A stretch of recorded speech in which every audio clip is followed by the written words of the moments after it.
cómo orar. Una de las cosas más maravillosas que existen en la vida cristiana, bueno, no es una de las cosas. La cosa más maravillosa que existe en la vida cristiana es que el cristianismo es una relación de comunión íntima con Dios. A diferencia de todas las demás religiones, unos le oran a Buda, otros a Alá, y están habla, etcétera, etcétera, pero el cristianismo no es un monólogo. En el cristianismo existe un diálogo. Y en el cristianismo nosotros le hablamos a Dios por medio de la oración, y Dios nos habla a nosotros por medio de la Biblia. Entonces vamos a establecer algunos principios básicos de la vida de la oración para que todos ustedes descubran lo precioso que es orar. Pero no solamente que ustedes descubran que se puede platicar las 24 horas del día con Dios, sino que Cristo dijo, orad para que vuestro gozo sea cumplido. En otras palabras, cuando tú oras y platicas a Dios y le comienzas a pedir y comienzas a descubrir que Él oye, fíjense que lo que le estoy diciendo, Dios oye la oración. Esto es el cristianismo. Dios escucha la oración. Y cada vez que tú le cuentas algo, cada vez que tú le platicas algo, cualquier cosa que tú le expreses a Dios, Dios te escucha. Y la Biblia dice, clamad a mí y yo les responderé. Y les enseñaré cosas grandes y ocultas que ustedes no conocen. No teméis porque no pedís. Y muchas veces vivimos una vida de limosneros espirituales porque no hemos acostumbrado a pedirle a Dios ni a descubrir que Dios contesta la oración. Dice la Biblia que para orar se requiere aprender a orar. Cuando un niño nace, ¿él habla francés? ¿O italiano? Cuando un niño nace, fíjense ustedes el crecimiento gradual de una criatura. Primero, gaga, bubu, mama, tata, tata. Después, tata está bonito. Después, mamá, quiero leche. Después, mamá, quiero la leche Nestlé. Después, mamá, la leche de Nestlé no me gusta. Y conforme la criatura va creciendo, va aprendiendo a qué cosa? A expresarse, a pedir, a comunicar. Entonces, todos ustedes como cristianos tienen que tener en cuenta que necesitan, como los bebés y como una persona, aprender a expresarse con Dios. No tengan ustedes vergüenza de que no hablan un lenguaje florido y bonito, y con muchos cristianos ya maduros que hablan muy bonito y largas oraciones. No se preocupen por eso. Ustedes pueden comenzar en la mañana levantándose y decir simplemente, Padre Santo que estás en los cielos, gracias por Cristo, bendice a mi esposa, te pido por mis hijos, dame sabiduría para mis negocios, en el nombre de Jesús. Amén. Es todo. Antes de sentarte ahí en Dips and Sandals, inclinas tus rostros antes de comer y agarras a tu esposa de la mano, se agarran todos como familia de la mano con los hijos y le dan gracias a Dios por el desayuno, gracias a Dios por la comida, gracias a Dios por la cena. Estemos donde estemos.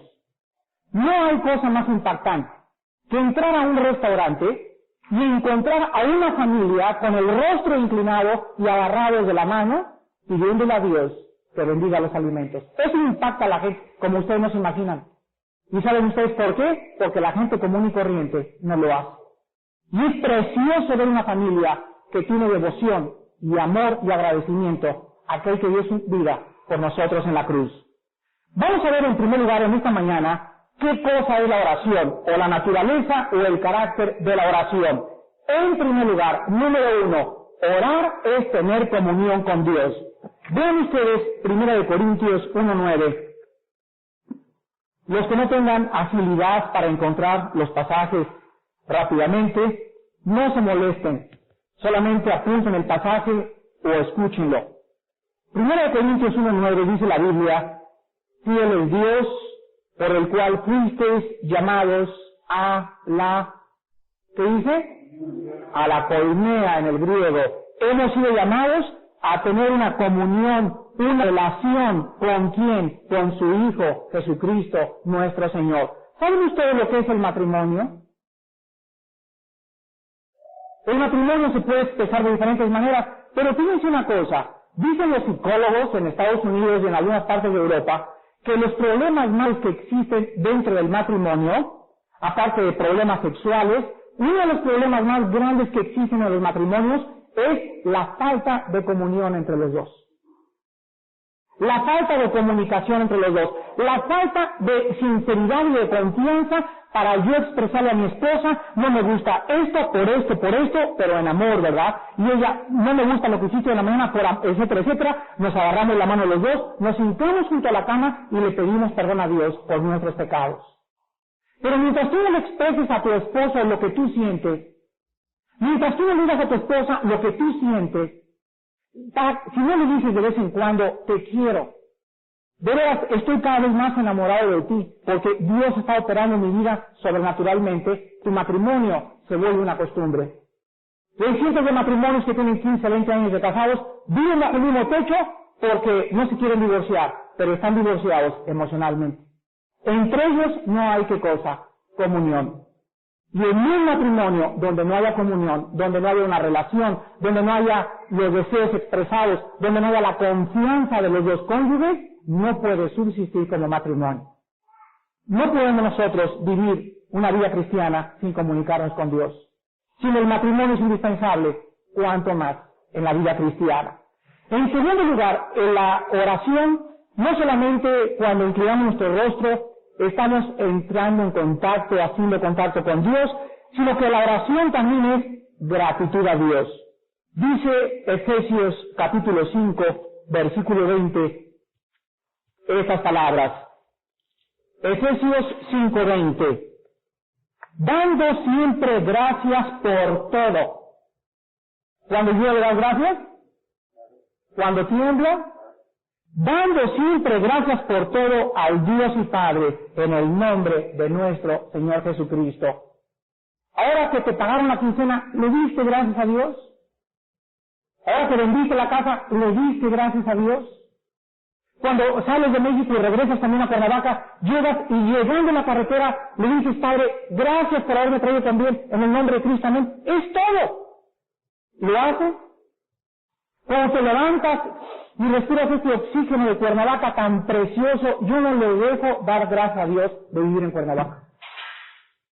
De veras, los chilangos nos envidian. Ayer que venía de México, después del desayuno, traía un dolor de cabeza, pero que me hacía boom, boom, boom la cabeza, venía en la carretera y le decía a mi hermano y a mi sobrina, me explota la cabeza, no es posible que yo haya vivido en esta ciudad. Y comencé a respirar y a oxigenarme, y nada más paso 3 Marías y le digo, Padre Santo, gracias por el estado de Morelos. Gracias por este lugar tan precioso, tan oxigenado, tan tranquilo que nos has traído a mi esposa y a mí. Cada vez que llego a la carretera le doy gracias a Dios por vivir en un lugar tan privilegiado como la ciudad de Cuernavaca. Hermanos, la oración es gratitud a Dios. En todo tenemos que aprender a darle gracias a Dios. En tercer lugar, la oración es confesión de pecado. Vamos a primera de Juan capítulo 1, versículo 9. La oración es confesión de pecado. Y dice primera de Juan capítulo 1, versículo 9. Si confesamos nuestros pecados, Él es fiel y justo para perdonar nuestros pecados. Y después de perdonarnos, limpiarnos. Fíjense qué precioso. Nos perdona, pero nos limpia también. Y dice, de toda maldad. Antes de que Cristo muriera, Él les dijo a los discípulos que ya estaban limpios. En Juan 15, por la palabra que Él les había hablado. Pero llegó un momento en que agarró el Señor Jesús una toalla y se la ciñó en los hombros. Agarró un alabastro o una cubeta y a todos los discípulos les lavó los pies. En eso Pedro, cuando se acerca a Cristo, le dice, Señor, no es posible que tú me laves los pies. Y Cristo le dice, si no permites que te los lave, no tendrás parte conmigo. ¿Qué simbología espiritual tiene esto? Que todos nosotros como cristianos ya hemos sido lavados de nuestra vida pasada. Ya hemos sido justificados, ya hemos sido santificados, pero ¿saben una cosa? Que todos los días se nos pega el polvo del pecado. Entonces, todos los días yo tengo que ir a echarme desodorante, echarme un regaderazo, porque todos los días se nos está pegando el polvo y la contaminación de la calle. Entonces, aun cuando ya somos santos delante de Dios, todos los días tenemos que lavarnos. ¿Y cómo nos lavamos? Nada más diciéndoselo a Dios. Padre Santo, antes de acostarme, comienzo en toda mi vida cristiana a desarrollar la disciplina de antes de acostarme, como mi esposo hicimos un pacto hace 6 años y le dijimos a Dios, Padre Santo, te prometemos que nunca nos volveremos a acostar en la noche sin antes habernos confesado nuestros pecados. Porque todos los días hay problemas, todos los días hay pecado, todos los días hay malos pensamientos, hay cacerolazos en la casa, hay gritos, hay mal humor, hay malos entendidos, etcétera, etcétera. Pero la Biblia dice, si los confesamos, si le decimos a Dios Padre, perdóname por haberle pegado a mi esposo, por haberle arrastrado el chongo por la sala de la casa, por haberle quemado los frijoles a mi esposo, por no haberle dado devocionales esta semana a mis hijos. Padre, perdóname porque ahora vi una mujer y la vi con ojos de lascivia, la deseé en el corazón y yo adulteré con ella. Padre, perdóname y quítamela de mi pensamiento porque no es mi esposa. A Dios no le asusta que tú veas una mujer con ojos de lascivia, no le asusta que le hayas pegado a tu esposa, no le asusta que te enojes. A Dios lo que le preocupa es que no tomes en serio el pecado.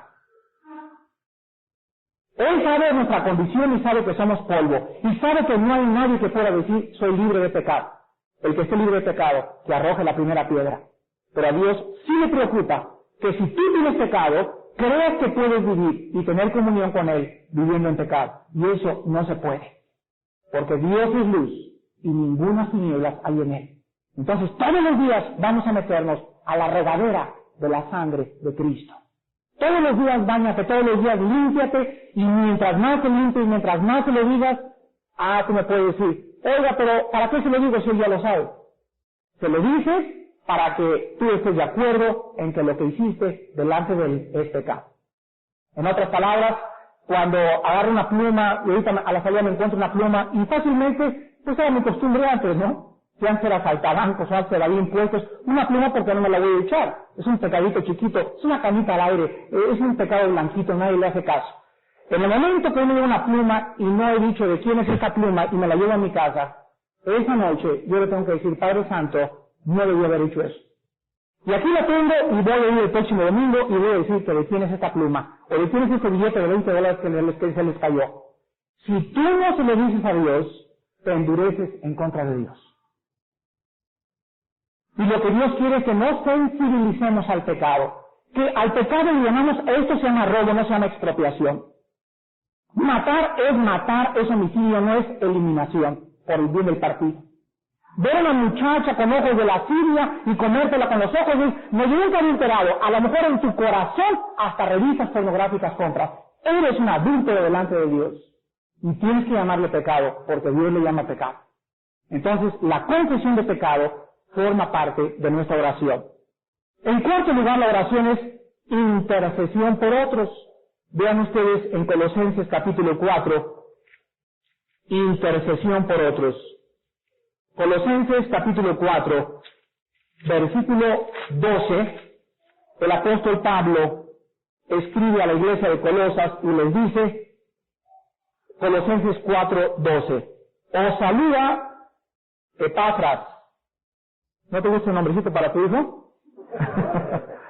El cual es uno de vosotros, siervo de Cristo, siempre rogando encarecidamente por vosotros en sus oraciones, para que estéis firmes y perfectos y completos en todo lo que Dios quiere. Y saben una cosa, les quiero pedir un favor. De aquí en adelante, pidan ustedes a Dios y díganle, Padre Santo, te pido porque la familia de Armando esté firme, perfecta y completa en todo lo que tú quieres para ellos. Te pido porque la familia Pedrosa esté firme y completa en todo para lo que tú quieres. Hermanos, necesitamos orar unos por otros. Y la oración es interceder por los demás. Mi esposa tiene, yo no le puedo dar una lista, ¿verdad? Creo que es el periódico Excelsior, hace unas listas de oración bárbaras. Y ahí tiene los misioneros de Monterrey, los misioneros de aquí, los de Veracruz, la familia Redondo, la familia Estrada, y apunta y la pone enfrente de su cama, se hinca en la mañana, y ahí está Padre Santo, te pide por los Pedrosa, te pide por Lupita, te pide por Eduardo, por Abel, te pide por Eva, te pide por la familia Griffin, etcétera, etcétera, y estamos constantemente intercediendo, pidiéndole a Dios por todos los santos, los predicadores, los misioneros, nuestros pastores y nuestros líderes, porque la oración nos sostiene unos a otros. Entonces, ahora ya puedes descubrir que orar te va a tomar el mínimo, fíjense lo que les voy a decir, mínimo 20 minutos en la mañana. Vamos a recorrer todo lo que hemos aprendido ahorita. Te levantas en la mañana y lo primero que haces es entrar en comunión con Dios. Te hincas junto a tu cama. Una cosa importante, no importa la posición para orar. Puedes orar acostado, puedes orar hincado, puedes orar sentado, detrás del volante, pero eso sí, es más fácil orar hincado, porque no te duermes. Yo muchas veces que me levanto en la mañana, estoy muy cansado, de aquí voy a orar, siempre, nunca me ha fallado, me quedo dormido. Y a veces pasan 15 minutos y estuve dormido y no orando. Entonces es más fácil ponerte la bata en la mañana, ponerte un colchoncito abajo en tus rodillas y te pones junto a tu cama y te hincas y comienzas, Padre Santo que estás en el cielo, lo comienzas a alabar, qué grande eres maravilloso, eres mi Criador, nada me faltará. Comienzas a calentar tu corazón, a entrar en comunión con Él. En segundo lugar, comienzas a darle gracias. Ahí te lleva 5 minutos más de darle gracias. Gracias por los líderes, gracias por mi esposa, gracias por mi trabajo. En tercer lugar, comienzas a confesarle tus pecados. Ahí te lleva media hora. No es cierto. Otros 5 minutos. ¿No es verdad? Y en cuarto lugar, comienzas a hacer una lista de las personas que necesitas orar por ellas. Ahora te pido por mi sirvienta que acaba de entrar a mi casa a trabajar, dame la oportunidad de hablarle de ti. Te pido porque el servicio hoy en la mañana esté lindo. Padre, vamos a viajar, te pido por la salvación de mi esposo. Te pido por mi trabajo, te pido por el jefe de mi empresa. Nada más pidiéndole a Dios. Por los demás nos lleva otros 5 minutos. Ya tenemos 20 minutos en oración con Dios. Esto es orar. Y ustedes tienen que aprender que cada una de estas partes es importante para Dios. Y a veces vas a descubrir que vas a estar 45 minutos y de repente vas a descubrir que puedes estar de rodillas, de veras, sin exagerar, 2 y 3 horas delante de la comunión con Dios. Ahora vamos a ver nosotros que hay condiciones para orar. Y son 3 condiciones principales. Vean la primera en Juan capítulo 15. La primera condición para orar es que nuestra oración debe estar dirigida al Padre. Yo he encontrado en los periódicos, ¿verdad? Ven ahí recortitos. Oración al Espíritu Santo dice. Oración a San Judas Tadeo. Oración a Santa Catarina. Oración al Santo y tanto y tanto. Y la Biblia nunca enseña que nosotros le oremos Espíritu Santo que estás en el cielo, o Jesucristo que estás en el cielo, o Santa Catarina, etcétera, etcétera. La Biblia enseña que la oración siempre va dirigida al Padre. Dice en Juan 15:16, no me elegisteis vosotros a mí, sino que yo os elegí a vosotros, y os he puesto para que vayáis y llevéis fruto, y vuestro fruto permanezca, para que todo lo que pidiereis al Padre en mi nombre, Él os lo dé. Ahora bien, den la vuelta al capítulo 16, versículos 23 al 24 del Evangelio de San Juan, Juan 16, 23 al 24, y dice Jesucristo, en aquel día no me preguntaréis nada. De cierto les digo, que todo cuanto pidiereis, ¿a quién? Al Padre, en mi nombre, os lo dará. Hasta ahora, nada habéis pedido en mi nombre.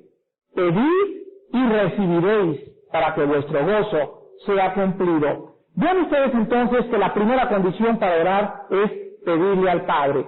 La segunda condición es pedirle en el nombre de Jesucristo.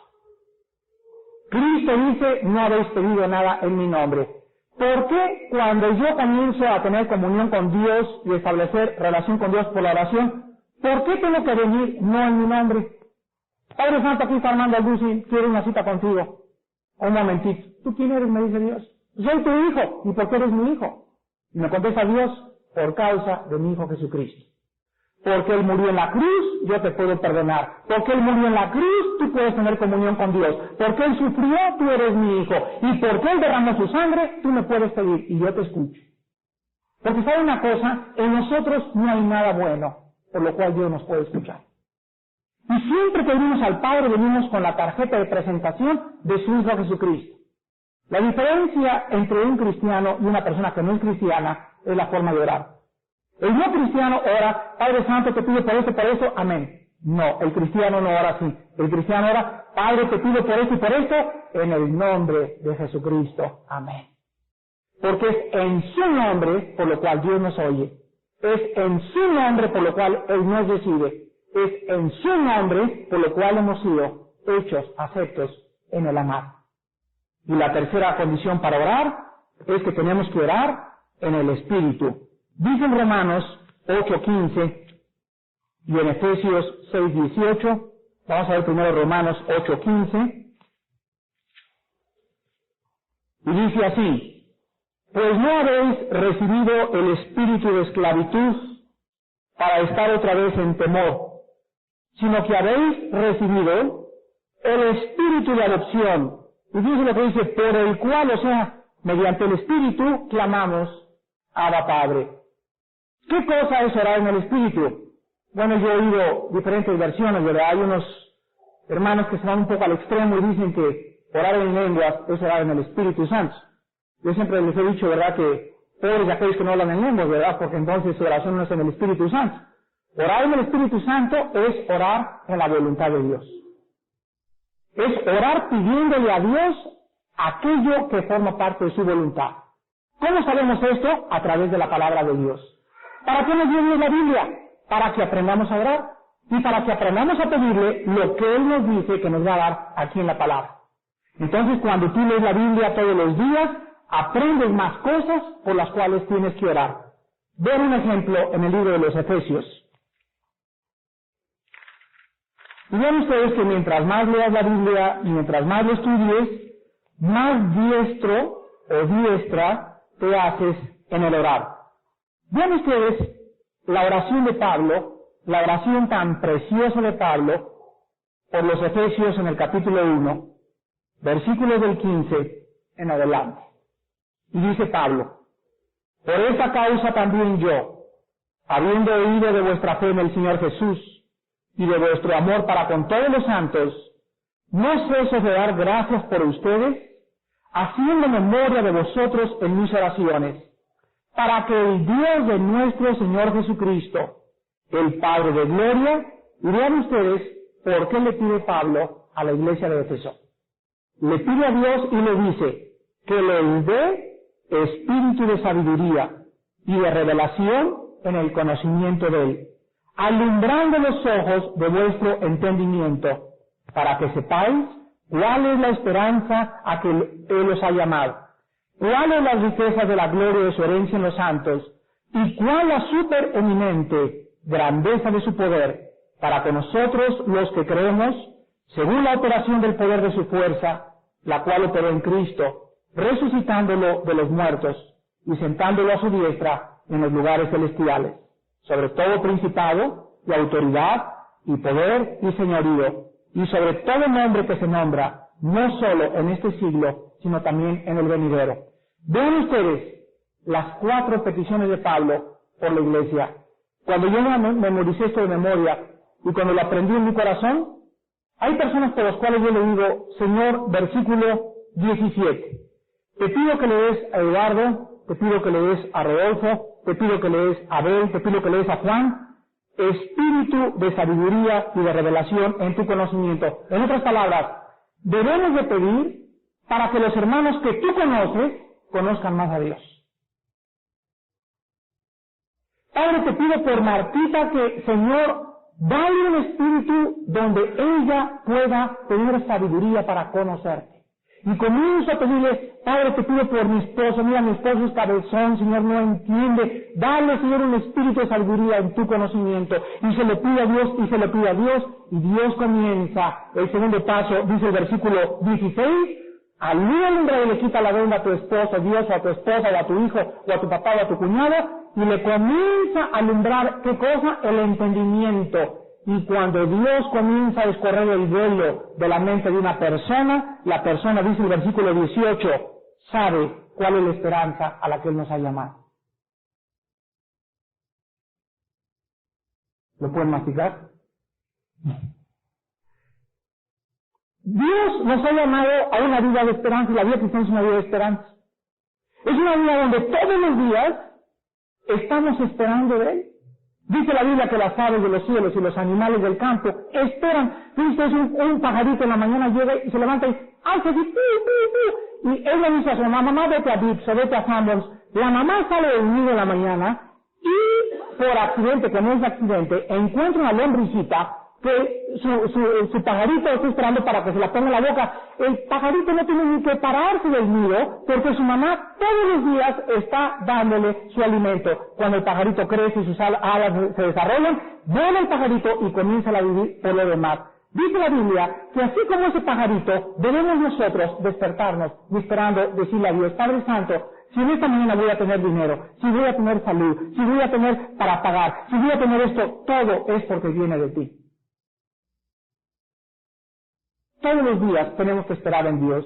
Cuando Israel estaba en el desierto, Dios le dijo a Moisés, mira Moisés, mañana va a comenzar a caer el maná. Y el maná era como una hojuela de trigo transparente que caía del cielo, y Dios le dijo a Moisés, dile al pueblo que no la junten en cubetas, porque se les pudre mañana. ¿Qué cosa les quería enseñar Dios a los israelitas? Quería enseñarles a depender de Él todos los días.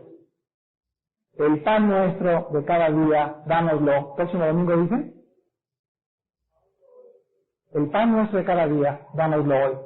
Entonces Dios quiere que nosotros veamos la esperanza que nos ha llamado, en el que todos los días debemos depender de Él. Y en tercer lugar, Pablo ora y le dice en el versículo 18 también, no solamente para que sepan cuál es la esperanza que los ha llamado, pero también cuál es la riqueza de la gloria de su herencia en los santos. Imagínate que tú andes ahorita como limosnero aquí en Cuernavaca y te encuentres una persona que te diga, ¿tú eres Juan Ramírez? Sí, yo soy Juan Ramírez. Oye, pero si salió en el periódico que tu papá te dejó $5 millones. ¿Qué? Sí, hombre, y tú aquí viviendo como limosnero. Pues ¿qué hace Juan Ramírez? Corre con el notario público, se identifica con el notario y le dice, vengo a reclamar mi herencia. Había una historia donde un muchacho juntó todo su dinero para hacer un viaje a las Bahamas. Y pagó el viaje en un transatlántico, y durante todo el viaje del transatlántico, a la hora de la comida, había unos vidrios alrededor del restaurante en el segundo piso del transatlántico, llegaba el muchacho y se asomaba por el vidrio y veía cómo comían todos. Y se le salía la boca, y él pues había unas galletitas Ritz ahí en su mochila, ¿verdad? Y unas tortas ahí de milanesa y de salami, y él viendo la comida tan rica. Y durante 15 días el capitán, desde arriba, desde la proa del barco, lo veía, y decía, ¿y por qué no entra a comer al comedor?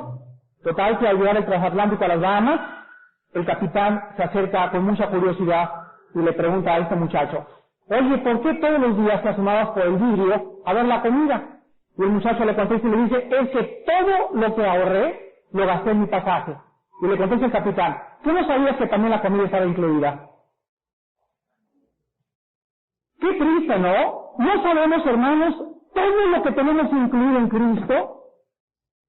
Dice, hay cristianos que son, pero viven de una forma tan paupérrima, porque dice Pablo, no conocen cuáles son las riquezas de la gloria de su herencia, para quienes dice ahí, para sus santos, y esos somos nosotros. Tú sabes que en Cristo tenemos paz, tú sabes que Él va a proveer todas sus necesidades, tú sabes que tus hijos Dios los quiere salvar, tú sabes que quiere salvar a tu esposo, tú sabes que quiere bendecir tu trabajo, tú sabes que quiere prosperar tu trabajo, tú sabes que tu entrada y tu salida sean siempre benditas por Él, tú sabes todo lo que Dios quiere para ti, y sabes una cosa, a lo mejor no tienes nada de lo que Dios quiere para ti, porque no se lo pides, ni sabes lo que tienes en su herencia. Y tenemos que aprender a orar en el Espíritu, para que sepamos orar conforme a la palabra de Dios. Vamos a dejar hasta aquí el estudio la próxima clase voy a dar la segunda parte de cómo orar. Y ojalá que estos consejos, ojalá que estos principios ya los pongan ustedes en práctica. ¿Qué te hace falta en la vida? Ay, hermano, pregunta, ¿ya se lo pedís a Dios? No. No tenéis por qué no pedir. ¿Qué te hace falta en la vida? Pues te hace falta, tienes un hijo por el cual estás sufriendo mucho, ¿ya se lo pediste a Dios? Tú sabes que en esta mañana tú tienes el privilegio de decirle, Padre Santo que estás en el cielo. Y la seguridad de porque eres su hijo y su hija, Dios te va a contestar.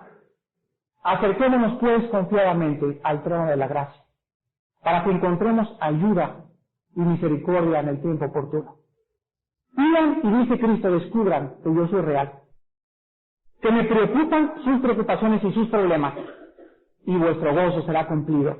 No hay gozo más maravilloso que ver la oración contestada y saber que Dios intervino milagrosamente. Oremos. Padre Santo que estás en el cielo, santificado sea tu nombre. Vénganos, Señor, tu reino, hágase tu voluntad en el cielo y en la tierra. Tú eres el único Dios, poderoso, sabio, justo, fiel, y sobre todas las cosas, que nos amas infinitamente.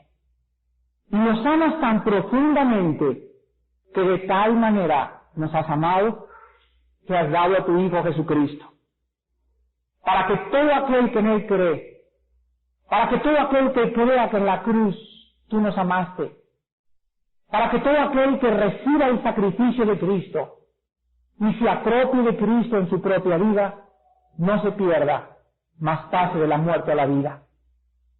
Padre, enséñanos a orar.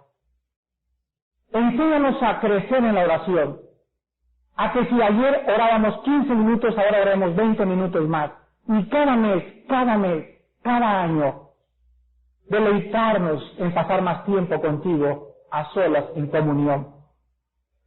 Tú les enseñaste a tus discípulos la importancia de orar y no desmayar, de entrar en lo secreto de nuestro cuarto cuando no hay nadie en la madrugada, porque tu Hijo Jesucristo se levantaba cuando aún el sol no salía a buscar tu rostro.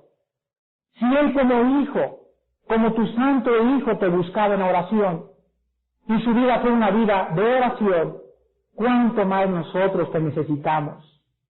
Para encontrar en la oración consuelo, descansa nuestra alma tan trabajada y tan cansada, para encontrar esa paz que necesitamos y esa seguridad de que si estamos orando por miembros de nuestra familia que no te conocen, la paz tuya que nos das nos dice, ellos serán salvos, porque vuestras oraciones han subido ante mi presencia y nunca dejaré de contestar una sola oración.